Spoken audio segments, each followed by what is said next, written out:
Hello, lovely ladies and gentlemen of the internet. My name is That One of the Gamer, and today is the 15th of May 2025, a few days after the Valkyr rework got announced for Warframe, and people don't like it. Now, I was okay with this, and I didn't think it would be that much of a video to make if I just, retorted from my own experience, from being a Valkyr main and my own experience in Warframe. I didn't think it was worth a video if I just retorted because that's stupid. But people started going into my comment section on my previous video, the one about DevStream 188 and my reaction to that in the form of memes, and they started commenting mean things and started hating on Valkyr and mocking the video.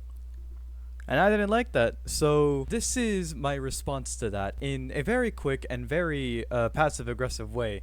What you're seeing on screen right now is me doing Elite Temporal Archimedia, the very most difficult content in the game other than Infinite Void Cascade over and over again. It is the most difficult content Warframe offers, not just because of the level, but because of all the debuffs that they give you and the random selection of Warframes that they make you choose from.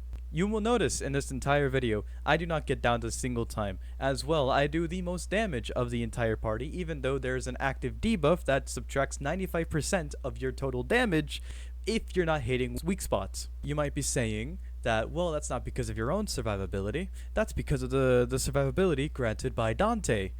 And that's true. And that's totally fine. Why does one frame need to be capable of everything the game can offer? Why can't we have variety so that it enforces a teamwork based gameplay? The game is an MMO. It should be totally fine to play together and cover each other's weaknesses. And so yes, this is my response. It's just a little snippet of it. There is actually one point in which I lose the buff that Dante gives, and I have to go pull out Hysteria to gain invincibility. Now, did I necessarily need the invincibility? Maybe, maybe not. But what I do know is that if I did get downed, given the new update, I would have still survived, given that there were so many enemies. I would have made it all the way to max meter, it would have been subtracted, and I would have been invincible for 3 seconds. Within that 3 seconds, I would have gotten the meter up again, and probably would have obliterated everyone in there, given that her 3 would then slow down all the enemies, give them damage vulnerability, and I could kill them even better.